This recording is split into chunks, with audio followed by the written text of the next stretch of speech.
नमस्कार, आपण पाहत आहात ठळक घडामोड क्राईम न्यूज. निर्भीड पत्रकारिता आवत सत्याचा. राईज अँड शाईन कंपनीच्या वॉल कंपाऊंडमुळे शेतकऱ्यांचे कोट्यवधींचे नुकसान. राईज अँड शाईन कंपनीने उभारलेल्या वॉल कंपाऊंड आणि पाणी व्यवस्थापनाच्या अभावामुळे स्थानिक शेतकऱ्यांना प्रचंड आर्थिक फटका बसल्याची गंभीर तक्रार शेतकरी प्रथमेश लक्ष्मण काकडे राहणार थेऊर यांनी प्रशासनाकडे केली आहे.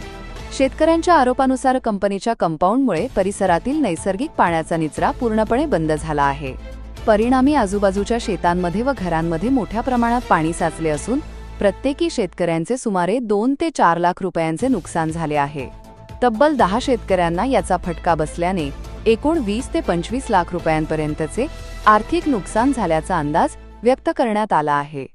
याशिवाय शेतकऱ्यांचे म्हणणे आहे की कंपनीने पोली हाऊसमधील पाण्याची कोणतीही योग्य सोय केलेली नाही. त्यामुळे दरवर्षी पाणी साचून पिकांचे मोठ्या प्रमाणात नुकसान होते आणि शेती तब्बल 3 महिने पडीक ठेवावी लागते. संतप्त शेतकऱ्यांनी प्रशासनाकडे तक्रार दाखल करून कंपनीकडून तातडीने उपाययोजना करण्याची आणि नुकसान भरपाई देण्याची मागणी केली आहे. याबाबत तात्काळ कार्यवाही न झाल्यास तीव्र आंदोलन छेडण्याचा इशाराही शेतकऱ्यांनी दिला आहे. दरम्यान कंपनीतील संबंधित अधिकाऱ्यांकडे विचारणा केली असता त्यांनी पोलीस प्रशासनाचा धाक दाखवत धमकावल्याचा आरोप शेतकऱ्यांनी केला आहे.